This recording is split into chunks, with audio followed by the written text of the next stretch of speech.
Hello everyone, तो आज हम स्टार्ट करने वाले हैं इमॉर्टलिटी सीजन 2 के पार्ट 1 और 2 को। और फ्रेंड्स, इस बात की तो मैं गारंटी देती हूँ कि ये वीडियो बहुत ही ज्यादा इंटरेस्टिंग होने वाला है, इसीलिए जल्दी से इस चैनल को सब्सक्राइब कर लीजिए और बेल आइकन को प्रेस करके नोटिफिकेशंस को ऑन कर लीजिए ताकि आपको इस सीजन के जितने भी वीडियोस आए वो जल्दी जल्दी पता चल जाए। तो चलिए अब शुरू करते हैं इस सीजन की स्टोरी लाइन को। तो सीजन 1 की एंडिंग कुछ ऐसी होती है कि फेंग हान और जिन सुई दोनों ही ड्रैगन के ऊपर चढ़कर वहाँ से निकल गए थे। फेंग हान यहाँ बहुत ज्यादा दुखी था, लेकिन जितना वो दुखी था उससे ज्यादा वो गुस्से में था और उसे किसी भी तरह उस आदमी से बदला लेना था जिसकी वजह से शियाओ यू अब उसके साथ नहीं है। वैसे दोस्तों, मैं आपको बता दूं कि उस आदमी का नाम मोलिन है, जो हमें शायद इसके आगे के एपिसोड में देखने को जरूर मिलेगा। अब इस स्टोरी लाइन की शुरुआत होती है जहाँ हम सबसे पहले एक सेक्ट के अंदर आते हैं और यहाँ हमें वही दो बच्चे दिखाई देते हैं जो सीजन 1 में हमने देखे थे। वो यहाँ अपने मास्टर को बैटल ग्राउंड की सिचुएशन बता रहे होते हैं। वो अपने मास्टर को बताते हैं कि ज्यादातर लोग मारे जा चुके हैं,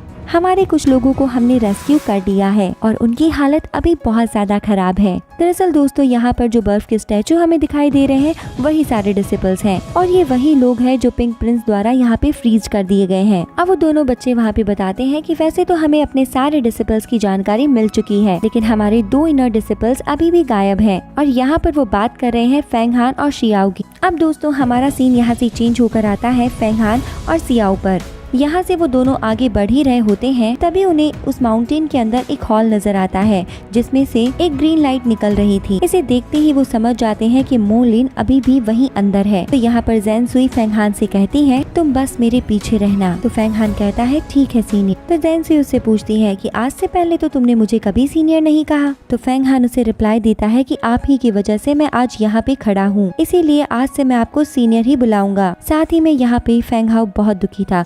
सियाओ यी की तलवार को हाथ में देखते हुए कहता है कि मैं उस आदमी से हर चीज का बदला लूंगा। अब यहाँ अचानक से जैन सुई उस तलवार पर एक तरह का मैजिक यूज कर देती है, जिसके बाद उस तलवार पर एक थंडर ऑरा नजर आने लगता है और जैन सुई ये बताती है कि उसने अपनी कुछ खास पावर्स को इस तलवार में डाल दिया है। और फिर वो फेंग हान को बताती है कि जब भी तुम इस तलवार का यूज करोगे तो तुम अपने अपोनेंट को कुछ टाइम के लिए पैरालाइज कर पाओगे। इस चीज के लिए फेंग हान उसे थैंक्स बोलता है। इसके बाद हम देखते हैं कि वो दोनों उस गुफा वाले होल में चले जाते हैं। अब हम देखते हैं कि जैन शिनताई उनको ही छुपकर देख रहा होता है और उनके गुफा में जाते ही वो भी उनके पीछे पीछे वहाँ पे चला जाता है।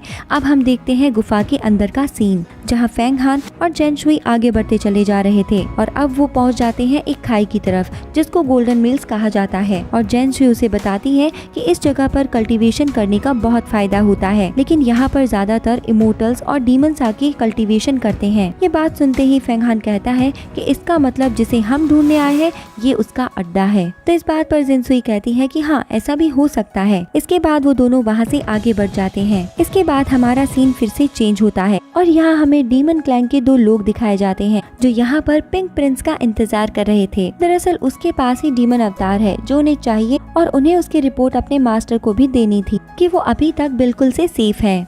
दोस्तों, यहाँ पर उनको ये बात अभी तक पता नहीं थी कि पिंक प्रिंस अभी तक मारा जा चुका है। फिर हम देखते हैं कि इनमें से एक जना बोलता है कि पिंक प्रिंस आखिर कब तक आएगा, हमें मास्टर को इन्फॉर्मेशन भी देनी है। तो दूसरा आदमी बोलता है कि इसके बारे में हम कुछ नहीं कह सकते क्योंकि हमने उसे ऐसी जिम्मेदारी दे दी जिसको संभालने के वो लायक भी नहीं है। तो वो बूढ़ा आदमी बोलता है कि ऐसा हमने क्यों किया जब हमें इस बात का अच्छे से पता था। अब हम आगे क्या करें इस बात पर तुम ध्यान दो। इसके बाद हमारा सीन फिर से चेंज होकर फेंग हान और जिन सुई पे आता है और यहाँ वो दोनों ही फिर से आगे बढ़ते ही चले जा रहे थे और वो आगे बढ़ते बढ़ते एक एंड पर पहुँच जाते हैं। और दोस्तों, ये जगह देखने में बहुत बड़ी दिखाई दे रही थी और साथ ही में उनको अपने सामने एक लाइट भी दिखाई दे रही थी। अब यहाँ पर इनको एक आवाज सुनाई देती है जिसको वो पहले तो नहीं समझते हैं, लेकिन बाद में समझ जाते हैं कि ये आवाज मोलिन की ही है। और ये आवाज यानी मोलिन जिन सुई को बोलता है कि तुम तो बहुत हिम्मत वाली हो जो यहाँ तक आ गई हो और डीमन को मार सकती हो, लेकिन क्या तुम सच बताओ ऐसा कर पाओगी। अब जैसे ही मोलिन उनके सामने आता है फेंग हान को बहुत गुस्सा आता है। हम देखते हैं कि मोलिन यहाँ पर अपनी खास पावर्स का यूज करता है। वो यहाँ पर एक स्क्रिप्चर बनाता है, यानी कि ये अटैक बहुत ही खतरनाक होने वाला था। यहाँ पर फेंग हान भी उसका मुकाबला करने के लिए पूरी तरह से तैयार था, लेकिन जिन सुई उसे पीछे कर देती है और कहती है कि इसे मुझ पे छोड़ दो, इसे मैं संभाल लूंगी। इसके बाद वो हवा में आकर उसका मुकाबला करती है और यहाँ वो अपनी ड्रैगन एनर्जी का यूज करती है लेकिन मोलिन अपनी स्कल एनर्जी का यूज करता है, जिसके बाद ये स्कल तुरंत से ही जिनसुई को खा लेता है और यहाँ मोलिन को लगता है कि वो जीत चुका है। लेकिन ये इतना आसान नहीं था, क्योंकि अंदर से जिनसुई भी अपना अटैक कर देती है, जिसकी वजह से मोलिन का वो स्कल डिस्ट्रॉय हो जाता है और इसके बाद में गुफा भी हिलने लगती है। लेकिन दोस्तों, असल में ये गुफा इसकी वजह से नहीं बल्कि डीमंस की वजह से हिलने लगी थी, क्योंकि ऊपर की तरफ बहुत सारे डीमंस छिपे हुए थे जो अब सारे के सारे नीचे आ जाते हैं। अब फैंग हान इन सभी को तलवार से मार रहा होता है, लेकिन जिन डीमंस को उसकी तलवार बस टच हो रही थी वो वहाँ पे फ्रीज हो रहे थे। इसके बाद हम फिर से जिनसुई को देखते हैं जो अपने अटैक्स को यूज करती है और इस बार वाला भी अटैक मोलिन पे भारी पड़ता है, जिसको देखकर जिंगशंग ताई बोलता है कि मोलिन भाई तुम ऐसे तो नहीं हार सकते। उसे दूर से देख के समझ में नहीं आ रहा था कि वो मोलिन की कैसे हेल्प करे। अब हम देखते हैं कि जिनशैन ताई जिनसुई को रोकने के लिए वहाँ पे आ जाता है, लेकिन जिनसुई एक ही अटैक में उसे पीछे धकेल देती है और वो फिर से मोलिन पर अटैक करने लगती है और उसके अटैक से वहाँ एक बड़ा सा ब्लास्ट होता है, जिसके बाद धड़ाम से मोलिन नीचे गिर जाता है। अब यहाँ से सीन चेंज होकर फिर से फैंग हान के पास आता है, जो अभी भी उस डीमन आर्मी से लड़ रहा था। वो एक एक करके सभी डीमंस को मार रहा था, लेकिन इन डीमंस की स्ट्रेंथ बहुत ज्यादा थी, यानी वो एक को मारता तो दो और आ जाते, यानी अब तक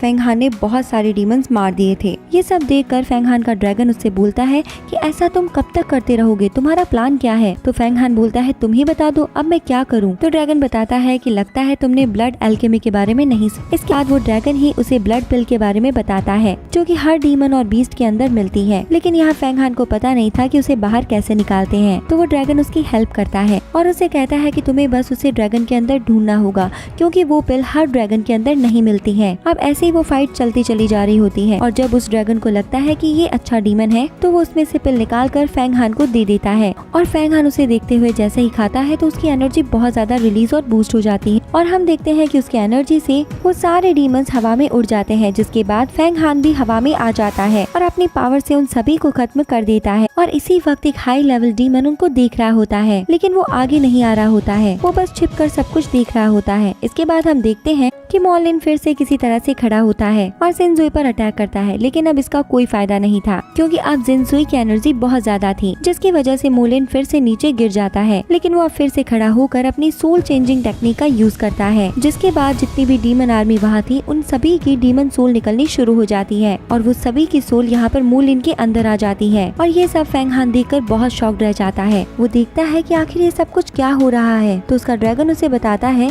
कि ये सब सोल चेंजिंग टेक्निक का कमाल है। चलो अच्छा है, तुम्हें अब इससे नहीं लड़ना होगा, लेकिन अब टारगेट तो और भी ज्यादा मुश्किल होने वाला है। इसके बाद वो हाई लेवल डीमन वहाँ सामने आ जाता है। दोस्तों, ये सोल से क्रिएट नहीं किया गया है, ये एक असली डीमन है। वो आकर के फैंग हान से पूछता है कि तुम्हारा नाम क्या है? तो फैंग हान उससे बोलता है कि तुम्हें इससे क्या, और उसकी तरफ स्वॉर्ड निकाल देता है। जिसके बाद वो डीमन कहता है कि फालतू में लड़ाई क्यों मोल ले रही हो, मैं तो तुमसे लड़ना भी नहीं चाहता। मैंने देखा तुम बहुत टैलेंटेड, और वैसे भी मैं तुम्हें बता दूं कि डीमन गॉड यहाँ पे कभी भी आ सकते हैं और तुम्हें मरना नहीं चाहिए, क्योंकि तुम्हारी पावर उनके लिए बहुत काम आ सकती है। अब यहाँ पर वो ड्रैगन सोचता है कि इससे बच के रहना पड़ेगा, क्योंकि इसके इरादे ठीक नहीं लग रहे। और यहाँ फैंग हान दिमाग लगाता है कि ये शायद मुझे जिंदा ही पकड़ना चाहता है, लेकिन मैं इसका ये मकसद कामयाब नहीं होने दूंगा। जिसके बाद फैंग हान अपनी तलवार से उसे पॉइंट आउट करते हुए कहता है कि अगर मैं तुम्हें मना कर दूं तो वो डीमन बोलता है इसके बाद मैं तुम्हें खा जाऊंगा। इसके बाद वो डीमन अटैक करना शुरू कर देता है। फैंग हान भागने लगता है और वो भागते भागते उस पे अटैक कर रहा होता है, लेकिन उसके अटैक्स का कोई फायदा नहीं होता, क्योंकि अब इतनी ज्यादा अटैक्स करने के बाद में वो बहुत ज्यादा थक चुका था। और वो डीमन अभी भी फैंग हान की तारीफें कर रहा था। वो कहता है तुम सच में बहुत काबिल हो, मैंने नहीं सोचा था कि तुम मेरे इतने सारे अटैक से बच पाओगे, लेकिन अब और नहीं। इसके बाद हम देखते हैं कि फैंग हान एक और डीमन पिल को खा लेता है और उसको खाते ही उसके अंदर बहुत ताकत आ जाती है। इसके बाद वो वहाँ से भागते हुए दूसरी तरफ आ जाता है और अब वो डीमन पर अटैक करने के लिए पूरी तरह से तैयार हो जाता है। अब जब डीमन उसकी तरफ आगे बढ़कर उस पर अटैक करने ही वाला था और वो भी उस डीमन पर अटैक करने ही वाला था, तभी ड्रैगन उसका हाथ पकड़ के उसे रोक लेता है। यहाँ पर ड्रैगन उस एनर्जी का उसे यूज नहीं करने दे रहा था और कहता है इस बार तुम उस एनर्जी का यूज नहीं बल्कि मेरी एनर्जी का यूज करो। अब फैंग हान को तो इसके बारे में कुछ भी पता नहीं होता है, तो वो ड्रैगन से पूछता है तुम सच बताओ, क्या मैं इसका यूज कर पाऊंगा? तो ड्रैगन कहता है ये सारी बातें दिमाग से निकाल दो और बाकी का काम मुझे करने दो। फिर हम देखते हैं कि ड्रैगन जैसे ही उस एनर्जी का यूज करता है तो उस डीमन की हालत खराब हो जाती जाती है, जिससे वो बहुत शॉक्ड हो जाता है और वो उससे कहता है कि माना एनर्जी का यूज करने वाले तुम आखिर हो कौन। तो फेंग हान उसका कोई जवाब नहीं देता और अपनी तलवार को फिर वो उस ड्रैगन के दिमाग में घुसा देता है, जो उसके सर के आर पार हो जाती और इस तरह से वो डीमन चिल्लाते हुए यहाँ पर मारा जाता है। इसके बाद हम देखते हैं कि वो ड्रैगन डीमन की बॉडी से एक एनर्जी को खींच लेता है और इसको वो प्योर यान बता रहा था। वैसे फेंग हान तो बहुत खुश था और खुद ही से कह रहा था क्या सच में ये माना पावर है। तो ड्रैगन उसे बताता है कि तुमने अपना लेवल अप नहीं किया है, ये तो मेरी पावर थी। मैं ज्यादा तो तुम्हारी हेल्प नहीं कर सकता,